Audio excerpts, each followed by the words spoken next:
एष सुरासुरमणु सिन्धवन्दितं दोदगायिकं ममलं पडमामि बड्डमाणं तित्थं धम्मस्य कर्तारम्।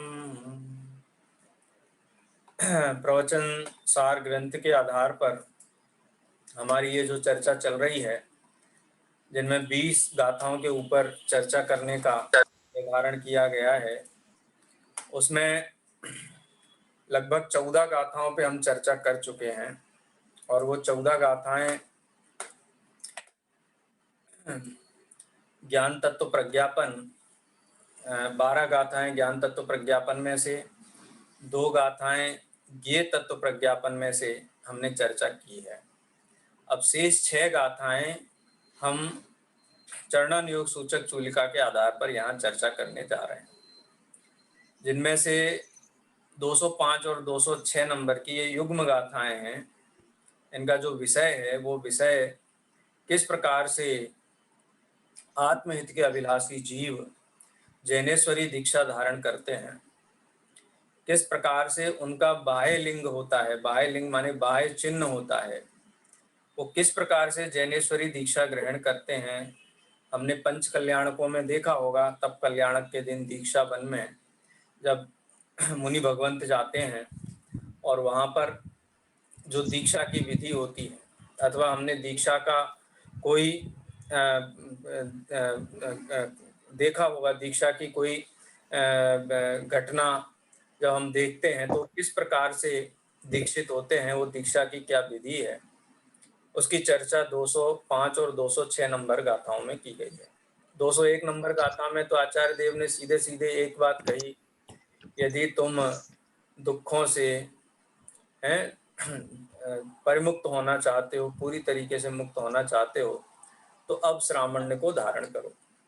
श्रामण्य पना धारण करने की शिक्षा 201 गाथा में दी गई है, क्योंकि श्रामण्य पना धारण किए बिना आज तक कोई भी जीव सुखी नहीं, पूर्ण सुखी नहीं हुआ है, केवल ज्ञानी नहीं हुआ है, सिद्ध नहीं हुआ है।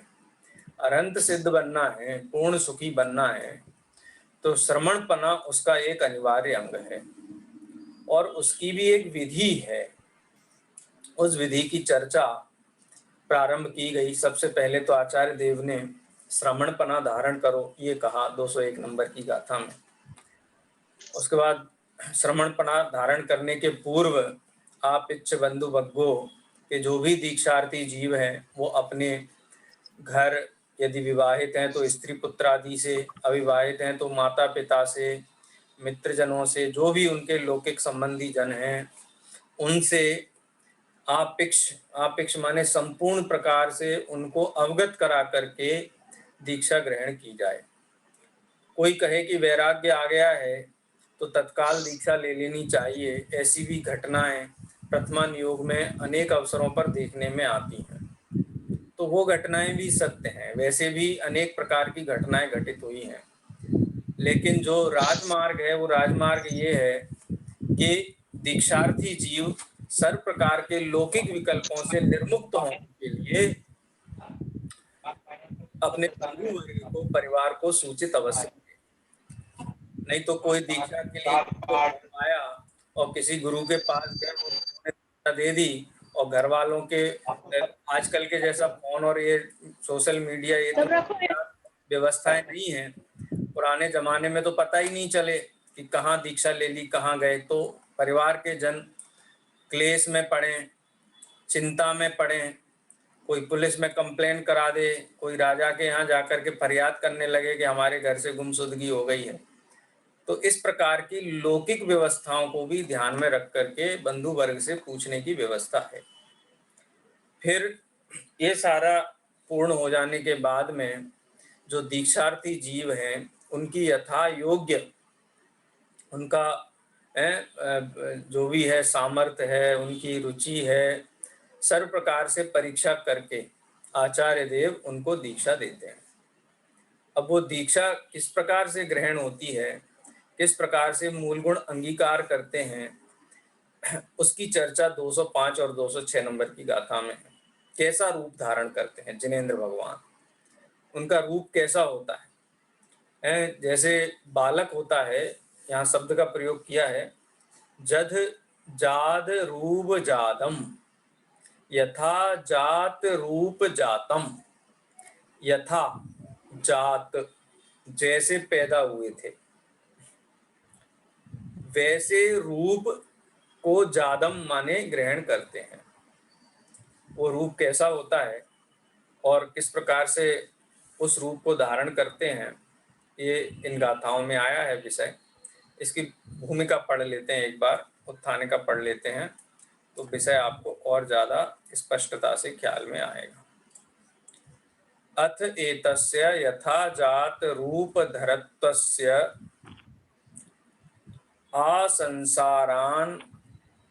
आसंसार अनभ्यस्त तत्वेन अत्यंतम अप्रसिद्धस्य अभिनव अभ्यास कौशलोपलभ्यमानायाः सिद्धेः गमकं बहिरांतरलिंगम द्वैतम उपदिशति माने उपदेश देते हैं। बहिरांतरंग लिंग, दो प्रकार के लिंग। लिंग का मतलब होता है, जब भी हम संस्कृत पढ़ें तो लिंग का मतलब होता है लक्षण, चिन्ह। हम कैसे पहचाने कि ये मुनि है, जैसे हम पहचानते हैं जीव का लिंग क्या है, ज्ञान है, लक्षण। ऐसे ही मुनि लिंग यानी मुनि का लक्षण। तो अंतरंग लक्षण क्या है और बहिरंग लक्षण क्या है। अंतरंग लक्षण जो प्रकट हुआ है वह बहिरंग लक्षण को दर्शाता है, और जो बहिरंग लक्षण है वो अंतरंग लक्षण की ओर संकेत करता है। बहिरंग लक्षण को हम अपनी भाषा में द्रव्य लिंग कहते हैं, अथवा आचार्य देव ने उसको द्रव्य लिंग शब्द दिया है बहिरंग लक्षण को, और अंतरंग लक्षण को नाम दिया है भावलिंग। तो द्रव्य लिंग और भावलिंग ये किस प्रकार से धारण किए जाते हैं, इसका हिंदी अनुवाद देखते हैं। इन 205 व 206वीं गाथाओं की उत्थानिका में आचार्य अमृत चंद्र लिखते हैं कि अब अनादि संस्कार से अनभ्यस्त होने से जो अत्यंत अप्रसिद्ध है, माने अनादिकाल से ये जैनेश्वरी दीक्षा इस जीव ने धारण नहीं की, सम्यक दर्शन सम्यक ज्ञान सहित जैनेश्वरी दीक्षा धारण नहीं की थी। तो अनादिकाल से तो समेटने का अभ्यास था, आरंभ परिग्रह इकट्ठा करने का अभ्यास था, शरीर के संस्कार का अभ्यास था, शरीर में ही सुख दुख बुद्धि थी। लेकिन अब वो संस्कार टूट गया। अब नवीन संस्कार क्या है कि ये इनके प्रति जो ममत्व है वो ममता भाव का त्याग, एकत्व, ममत्व, कर्तृत्व, भोक्तृत्व, इन सब का त्याग। तो अनादिकाल से तो ऐसा किया नहीं था, तो उस जैनेश्वरी दीक्षा में अभ्यस्त नहीं है, अनभ्यस्त है। और अनभ्यस्त दशा में कोई भी कार्य करते समय पर के अवलंबन की आवश्यकता पड़ती है। जैसे आत्मानुभूति के लिए शास्त्र का अवलंबन लेना पड़ता है, शास्त्र में बताए हुए आत्मा का स्वरूप समझना पड़ता है, वैसे ही जैनेश्वरी दीक्षा भी योग्य आचार्य के निकट जाकर के धारण की जाती है। अनादि संस्कार से अनभ्यस्त होने से जो अत्यंत अप्रसिद्ध है, और नए प्रयास के अभ्यास की कुशलता से जो उपलब्ध होता है, उस यथाजात रूप दर्पणे के बहिरंग और अंतरंग इन दो लिंगों का उपदेश करते हैं।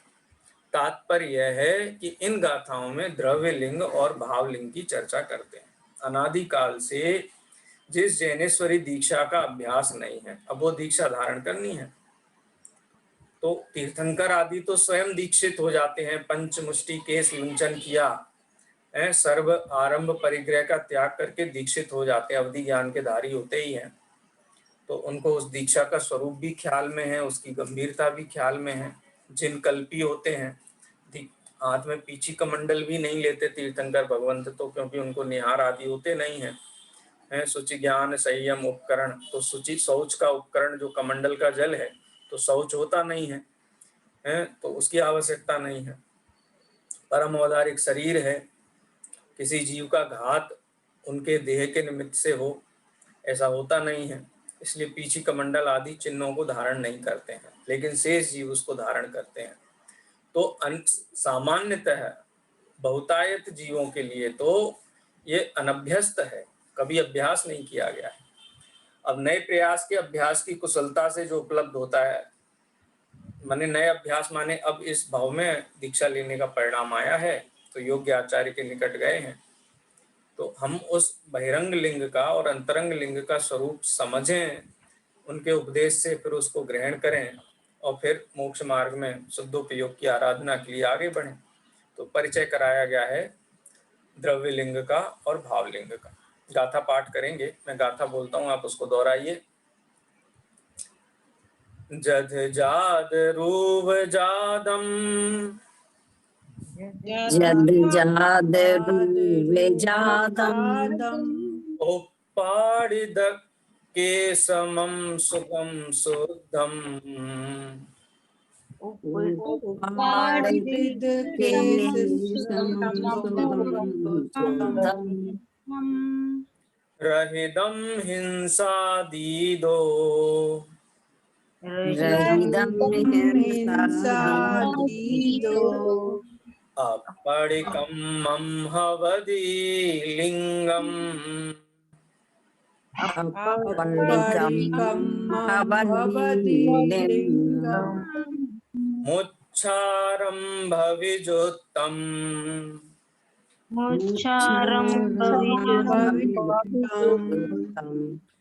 जुत्तम उवोग जोग शुद्धिहिम, जोतम उपयोग शुद्धिहिम, लिंगम न परावेक्षम, लिंगम परावेक्षम, पुनः अपुनभव कारणम जैनम, अपूर्णकारणं जैनम। शब्द देखते हैं एक एक। जध जाद यथा जात, जैसे उत्पन्न हुए थे, जैसे मनुष्य शरीर धारण करते समय पैदा हुए थे।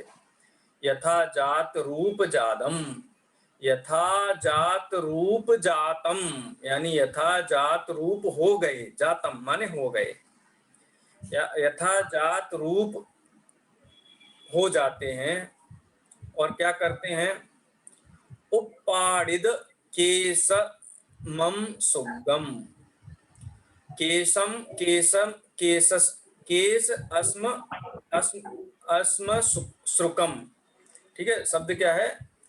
केस केशम अस्म सुगम। केस माने बाल, और अस्म जो मूछ है, दाढ़ी है, वो भी है। जो अस्म श्रुक है उसमें दाढ़ी और मूछ, क्योंकि जब जो यथाजात रूप होता है, जब बच्चा पैदा होता है तो उसको दाढ़ी मूछें नहीं होती हैं, ठीक है। केस भी ना के बराबर ही होते हैं, ठीक है।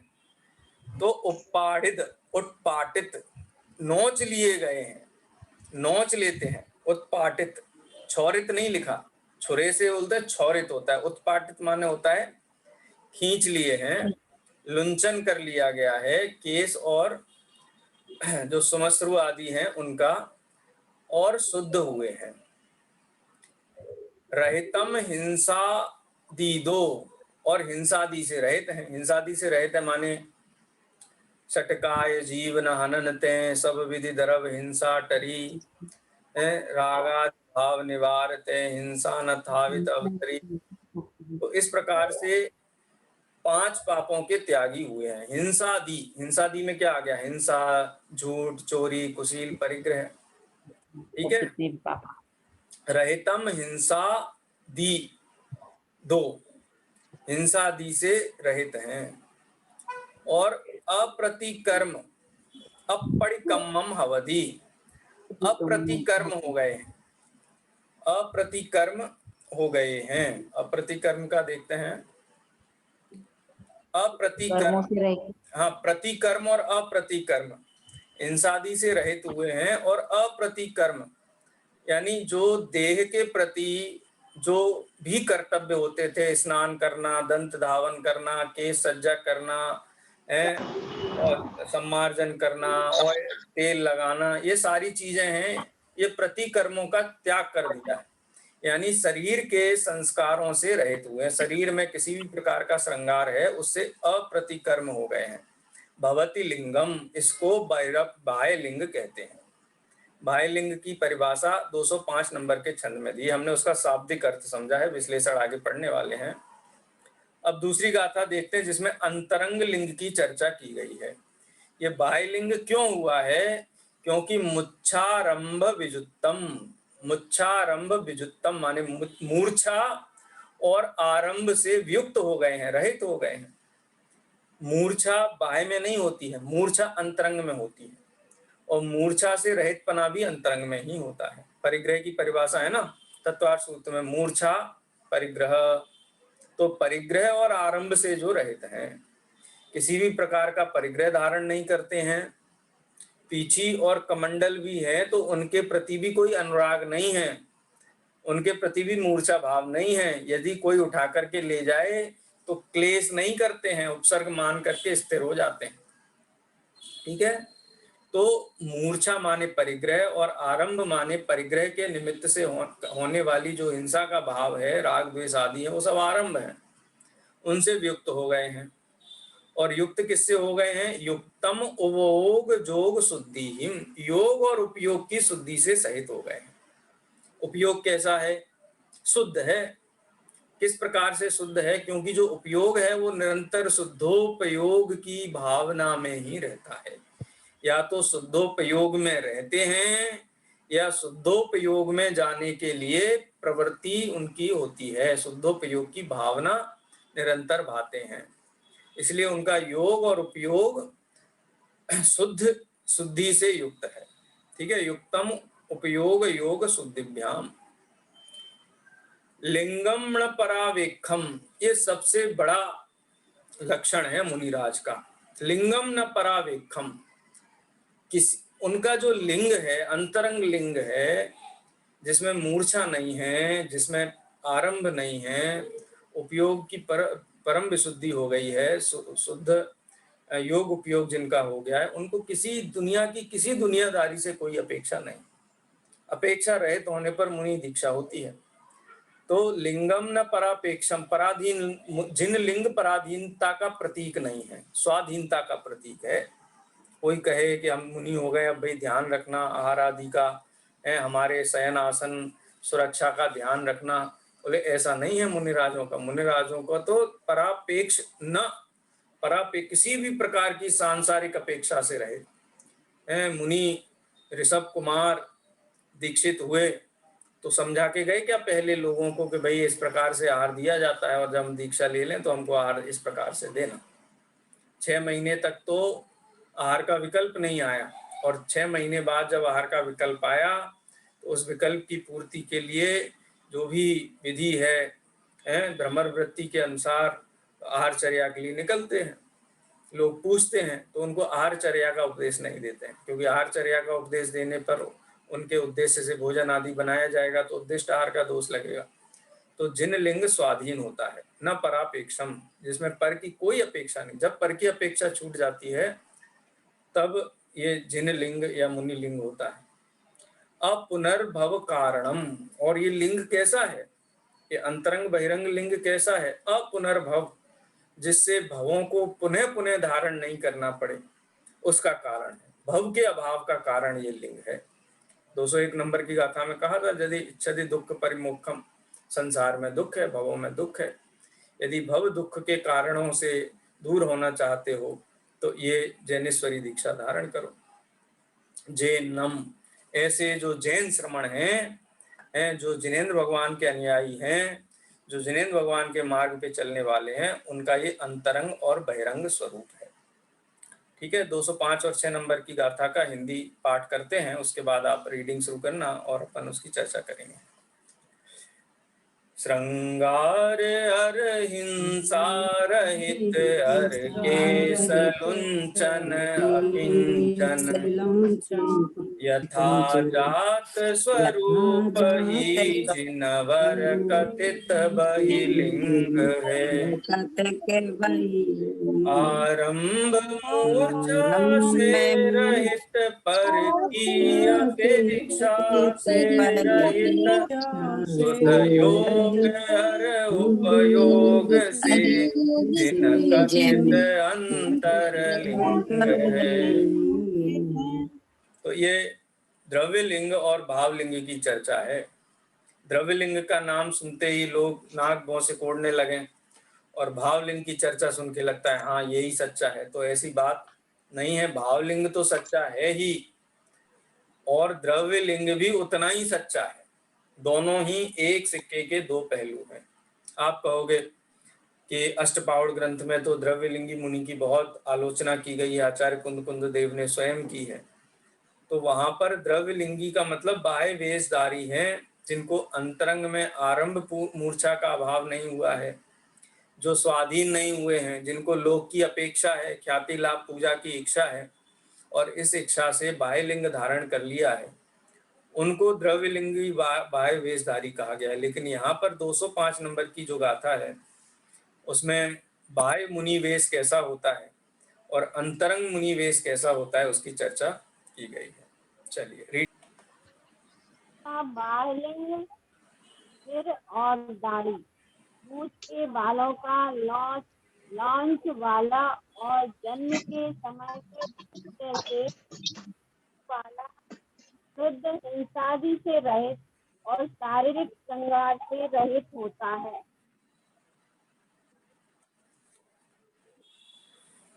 मूर्छा और आरंभ से रहित, उपयोग और योग की शुद्धि से सहित, पर की अपेक्षा रहित, ऐसा जिनेन्द्र देव कथित अंतरंग लिंग भावलिंग मोक्ष का कारण है।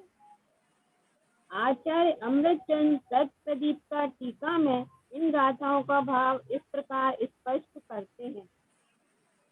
यथोक्त क्रम से जो स्वयं यथाजात रूप धर हुए हैं, उनके अयथाजात रूप धरपने के कारणभूत मोह राग देशादि भावों का अभाव होता ही है और उनके अभाव के कारण जो कि उनके सद्भाव में होते थे, ऐसे नंबर 1 वस्त्राभूषण का धारण, नंबर 2 सिर और दाढ़ी मूछों के बालों का रक्षण, नंबर 3 परिग्रह का होना, नंबर 4 सावध योग से युक्त होना और नंबर 5 शारीरिक संस्कार श्रृंगार का करना, इन पांचों का अभाव भी होता ही है।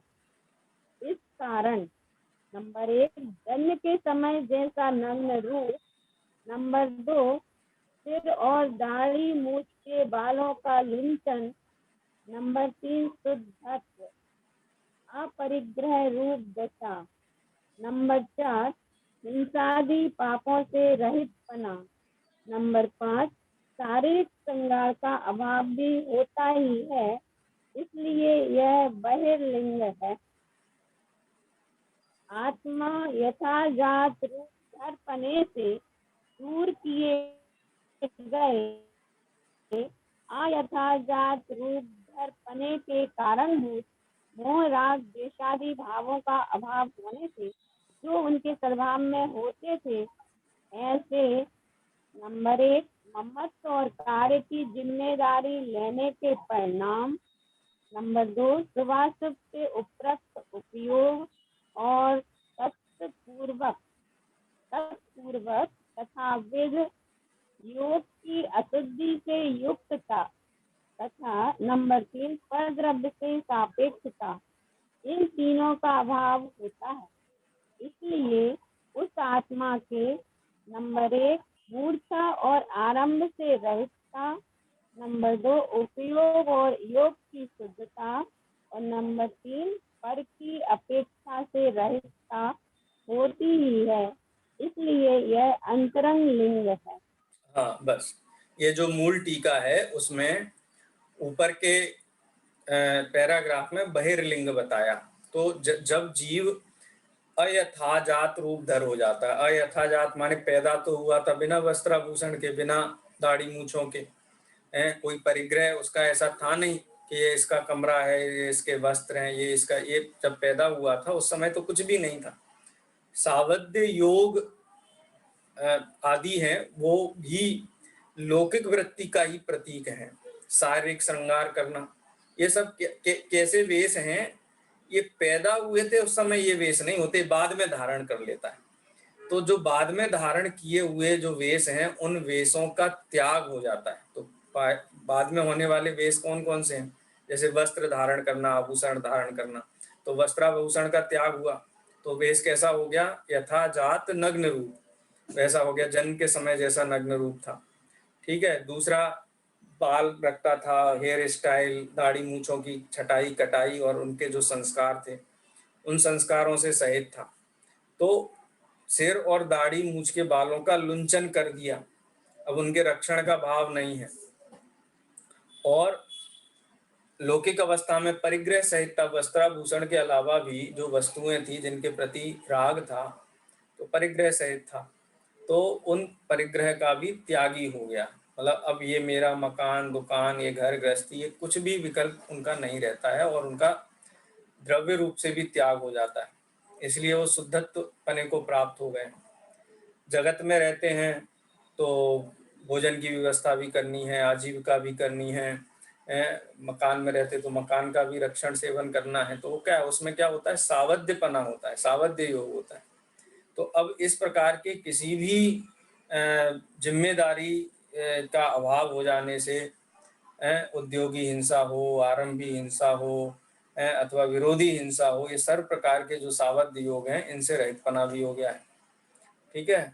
और अब शारीरिक श्रृंगार करना, इसके अलावा भी जो शारीरिक श्रृंगार में यहाँ मुख्य रूप से अगर अपन लें, दांत धोना, स्नान करना, और लगा लो उसकी परंपरा, बेसिकली तो दांत धोना और स्नान करना इसको श्रृंगार की श्रेणी में ही लिया हुआ है, इसीलिए उसका भी मुनिराज त्याग कर देते हैं और इसके ऊपर जितने जितने लोक में प्रचलित हैं उनका भी त्याग हो जाता है।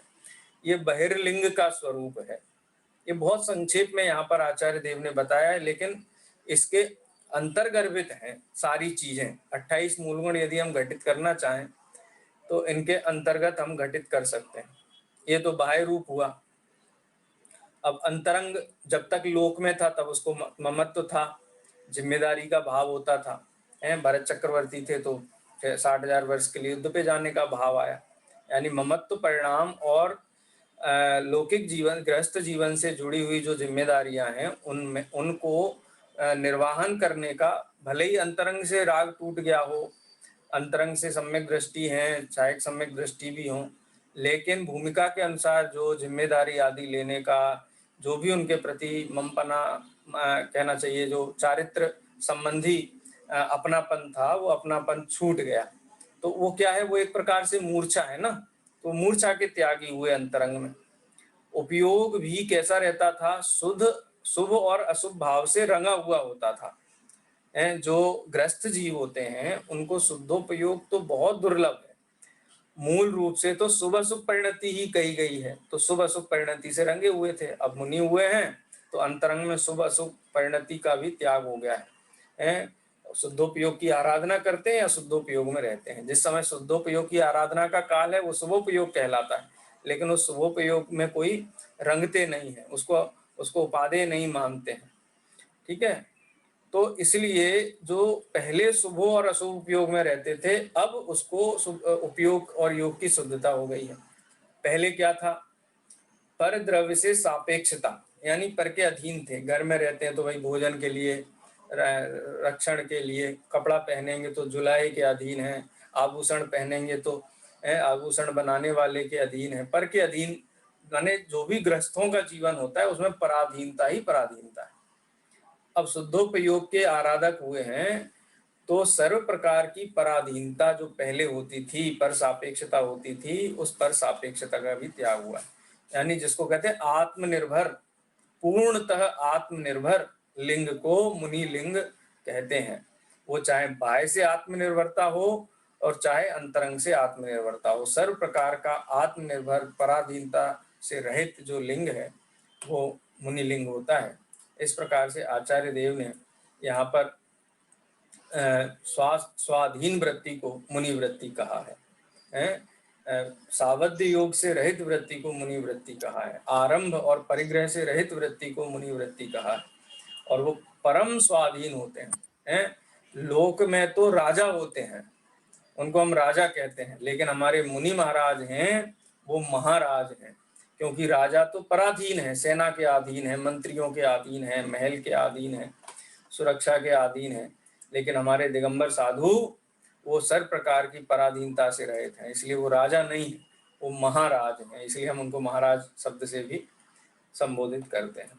चलिए इसका विश्लेषण आगे है वो देखते हैं। द्रव्यलिंग और भावलिंग लिंग के संबंध में हमारी बहुत गलत धारणाएं हैं। द्रव्यलिंग शब्द सुनते ही हमें ऐसा लगने लगता है जैसे मुंह में कड़वाहट सी आ गई हो। द्रव्यलिंग हमें बिल्कुल हेय लगता है और भावलिंग साक्षात मोक्ष स्वरूप ही प्रतीत होता है।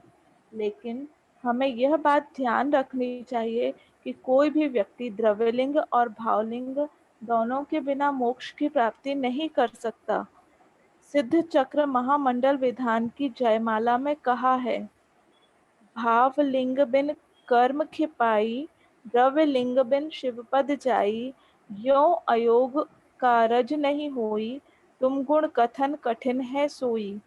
हे भगवान, द्रव्यलिंग के बिना कोई मोक्ष चला जाए और भावलिंग के बिना कर्मों का नाश हो जाए, जिस प्रकार यह असंभव है, उसी प्रकार तुम्हारे गुणों का कथन करना भी कठिन है। जब मोक्ष के लिए दोनों ही लिंग अनिवार्य है, तब एक बुरा और दूसरा अच्छा, यह कैसे हो सकता है?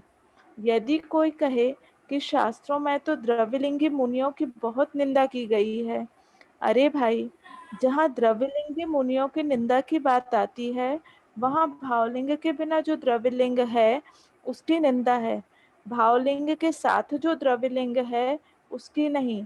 वस्तुतः द्रव्यलिंग और भावलिंग तो साथ साथ ही होते हैं। यहाँ यह प्रश्न उपस्थित हो सकता है कि जिस प्रकार भावलिंग के बिना होने वाले द्रव्यलिंग की निंदा होती है, उसी प्रकार द्रव्यलिंग के बिना भावलिंग की भी निंदा होनी चाहिए, परंतु ऐसा नहीं होता। इसका उत्तर यह है कि द्रव्यलिंग के बिना भावलिंग होता ही नहीं है, पर द्रव्यलिंग भावलिंग के बिना हो जाता है। जब हम किसी को भावलिंगी कहते हैं, तब उसका अर्थ यह होता है कि वह भावलिंगी तो है ही, द्रव्यलिंगी भी है। यही कारण है कि शास्त्रों में भावलिंग की निंदा नहीं है। हाँ, इस संबंध में बस एक बिंदु यहाँ पर, ये द्रव्यलिंग और भावलिंग का जो विवाद है जिसकी बहुत चर्चा की जाती है और द्रव्यलिंग को हे जैसा देखा जाता है, तो ऐसी बात नहीं है। द्रव्यलिंग के बिना जीव आज तक कोई मुक्त नहीं हुआ है और भावलिंग के बिना आठों कर्मों का नाश नहीं हुआ है। यानी द्रव्यलिंग भावलिंग ये दोनों एक मुनि धर्म के ही एक असद्भुत व्यवहार का विषय है और एक सद्भुत व्यवहार का विषय है। ठीक है ना, एक ही वस्तु के दो प्रकार से कथन है, जिसको अंतरंग में पर द्रव्यों से पराधीनता से सर्व प्रकार की कहना चाहिए आरंभ परिग्रह के त्याग की भावना जागृत हो गई है, उसको आरंभ परिग्रह कैसे रह सकता है? संभव ही नहीं है। इसलिए भावलिंग और द्रव्यलिंग दोनों अविनाभावी है, लेकिन ये बाह्य शरीर आश्रित क्रिया को धर्म मान करके और शरीर आश्रित क्रिया धारण करके धर्मात्मा माने, लेकिन अंतरंग में अभिलाषा मूर्छा बनी रहे, तो उस लिंग को वास्तव में तो द्रव्य लिंग ही कहा जाता है। और उस द्रव्य लिंगी मुनि को ये उपदेश दिया गया है कि वो रत्नत्रय की आराधना करे, भावलिंग की आराधना करे, लेकिन भावलिंग की निंदा नहीं की जाती है। क्यों? क्योंकि वो तो साक्षात कर्म के अभाव का कारण ही है, और जहाँ भावलिंग होता है वहाँ नियम से द्रव्यलिंग होता ही होता है। माने अंतरंग प्रवृत्ति होने पर, अंतरंग रत्नत्रय होने पर बाह्य में रत्नत्रय की जो छवि दिखाई देती है उसी को द्रव्यलिंग कहा जाता है। ठीक है, अब इसको अपन आगे पढ़ते हैं। इस संबंध में दूसरा विवेचनीय बिंदु यह है कि द्रव्यलिंग बाह्य क्रिया का नाम है और सामान्य होने के लिए उसका होना भी अनिवार्य है। शरीर की नग्नता आदि क्रिया संबंधी भाव स्वभाव है और भावलिंग शुद्धोपयोग रूप है, शुद्ध परिणति रूप है।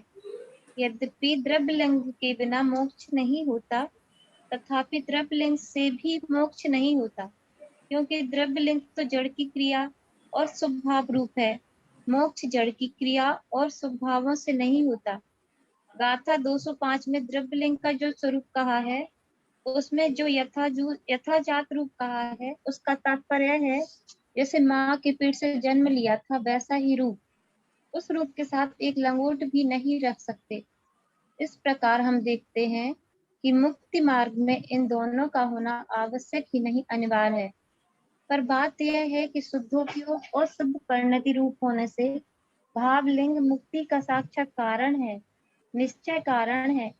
यद्यपि शुक्रिया और शुद्ध भाव रूप होने से द्रव्यलिंग साक्षात कारण नहीं है, निश्चय कारण नहीं है, तथापि भावलिंग का सहचारी होने से उपचरित कारण है, परंपरा कारण है, व्यवहार कारण है और मुक्ति मार्ग में उसका होना भी अनिवार्य है। मिथ्यात्व तथा अनंतानुबंधी अप्रत्याख्यानावरण और प्रत्याख्यानावरण कसाय कर्मों की अभाव रूप शुद्ध परिणति और शुद्धोपयोग का नाम भावलिंग है और छठवें गुणस्थान के योग पंच महाव्रतादि के स्वभाव और आगमानुसार नग्न दिगंबर दशा आदि निर्दोष आचरण का नाम द्रव्यलिंग है। छठवें सातवें गुणस्थान की भूमिका में झूलने वाले मुनिराज और इससे भी ऊपर 14वें गुणस्थान तक के सभी मुनिराज भावलिंगी हैं और द्रव्यलिंगी भी हैं। ध्यान रहे, अनंत भगवान भी स्नातक निर्गंथ मुनिराज ही हैं। जिन मुनिराजों के बाह्य आचरण और स्वभाव तो जिनागमानुसार हो, पर मिथ्यात्व व अनंतानुबंधी कषायों का अभाव ना हो, उन्हें मिथ्या दृष्टि द्रव्यलिंगी कहते हैं। जिनके बाह्याचरण और स्वभाव भी आगमानुसार हो और मिथ्यात्व अनंतानुबंधी कषायों का अभाव भी हो, किंतु प्रत्याख्यानावरण और अप्रत्याख्यानावरण और प्रत्याख्यानावरण कषायों का अभाव नहीं हो, वे चौथे गुणस्थान वाले द्रव्यलिंगी ही हैं। इसी प्रकार जिनके बाह्याचरण और स्वभाव आगमानुसार हैं, मिथ्यात्व अनंतानुबंधी और अप्रत्याख्यानावरण कषाय का अभाव है, पर प्रत्याख्यानावरण कषाय का अभाव नहीं है, वे पंचम गुणस्थान वर्ती द्रव्यलिंगी हैं। जिनके बाह्याचरण और स्वभाव भी छठवें गुणस्थान की भूमिका के योग्य हैं और मिथ्यात्व अनंतानुबंधी अप्रत्याख्यानावरण और प्रत्याख्यानावरण कषायों का भी अभाव है, वे सभी भावलिंगी संत हैं। जिनके ना तो मिथ्यात्व कषायों का अभाव है और न आगमानुसार आचरण ही है, वे ना तो द्रव्यलिंगी है न भावलिंगी। उन्हें द्रव्यलिंगी कहना द्रव्यलिंग का अपमान है। और पढ़ना सर? हाँ, वो चर्चा है, वो पॉइंट्स हैं, उसकी चर्चा अपन कल करने वाले, इसलिए इसको रीड कर लीजिए, बाकी को भी। आचार्य कुंद भाव पाहुड़ में धर्म विहीन श्रमणों को नट श्रमण कहते हैं और उनके भेष की वो गन्ने के फूल के समान बताया है, जिस पर ना तो फल ही लगते हैं और न जिसमें गंध ही होती है। अरे भाई, यह बात शास्त्राधार से गहराई से समझने की है, इसमें किसी भी प्रकार का हट ठीक नहीं है। यह विषय अत्यंत संवेदनशील विषय है, अतः इसके प्रतिपादन में विशेष सावधानी रखना अत्यंत आवश्यक है। ठीक है, इस विषय का गाथा हाँ बस हो गया। इसका विश्लेषण अपन कल देखेंगे। आज यहीं विराम लेते हैं, समय हो गया है। जिनवाणी स्तुति करेंगे। निज निधि निज में बताई यह अनंत उपकार है, इसके लिए जिनवाणी माँ को वंदना सतबार है, वंदना सतबार है।